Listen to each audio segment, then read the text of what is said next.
Zee 24 तास एक पाऊल पुढे। ज्येष्ठ समाजसेवक अण्णा हजारेंनी आज पुण्यामध्ये श्रीमंत दगडूशेठ हलवाई गणपतीचं दर्शन घेतलं। दिल्लीतून परतल्यानंतर अण्णा सरळ गणपतीच्या दर्शनाला आले। देशातल्या भ्रष्टाचारांना सद्बुद्धी दे आणि देश भ्रष्टाचारमुक्त होऊ दे असा साकडा अण्णांनी गणपतीकडे मागितलाय। मात्र त्याहीपेक्षा महत्त्वाचं किंबहुना अचंबित करणारं वक्तव्य अण्णांनी आज केलंय। अण्णांची नवीन टीम आणि भ्रष्टाचाराविरोधातली पुढची लढाई याविषयी प्रश्न विचारला असता अण्णा म्हणाले, ये गंदी बात पवित्र स्थल पे मत करो। आता अण्णा नेमकं कशाला गंदी बात म्हणालेत हा प्रश्न उपस्थित झालाय। अण्णांची उद्विग्नता आहे की आणखी काही, याला अण्णांची व्यथा म्हणायचं की आणखी काही? तिकडे दिल्लीत अण्णांचे सहकारी अरविंद केजरीवाल यांनी अण्णांच्या भूमिकेमुळे व्यथित झाल्याचं सकाळीच म्हटलंय। मग अण्णांना नेमकं झालंय काय हा प्रश्न सगळ्यांनाच पडलाय। अत्यंत महत्वाची अशी ही बातमी आपल्यापर्यंत पोहोचते। दर्शन दिया और गणेश जी को एक मांगा, तू सुख करता है, दुख हरता है।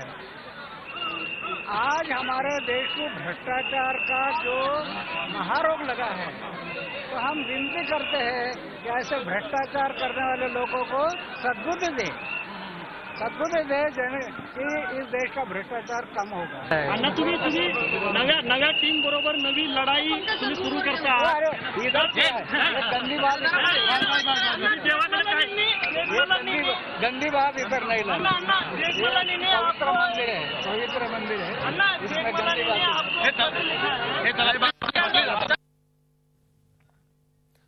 तर अण्णा म्हणाले की गंदी बात पवित्र स्थल पर मत करो। आज सकाळी त्याला जोड आणखी मिळाली ती म्हणजे अरविंद केजरीवालांच्या वक्तव्यानं। अरुण मेहत्रे आमचे प्रतिनिधी आहेत पुण्याहून थेट आपल्यासोबत। अरुण, नेमका काय अर्थ घ्यायचा अण्णांच्या वक्तव्याचा? अण्णा कशा अर्थानं आणि कशाला गंदी बात म्हणालेत याची चर्चा सगळीकडे सुरू आहे, काय सांगता येईल? अगदी खरं आहे अजित, म्हणजे खरं तर नेमका काय अर्थ याचा घ्यायचा हाच प्रश्न आता सगळ्यांना पडलाय। काही वेळापूर्वीच अण्णांनी या ठिकाणी दगडूशेठ हलवाई गणपतीचं दर्शन घेतलं आणि त्या ठिकाणी हे ते पत्रकारांशी बोलत असताना त्यांना ज्यावेळेस विचारलं की अण्णा तुमची नवीन टीम आणि पुढच्या लढाईविषयी, तर प्रश्न पूर्ण व्हायच्या आतच अण्णांनी ये गंदी बात है, यहाँ पे उस पर बात करना ठीक नहीं रहेगा, हे पवित्र स्थान आहे अशा पद्धतीचं एक अचंबित करणारं उत्तर दिलंय। त्यामुळे अण्णांना नेमकं काय म्हणायचंय?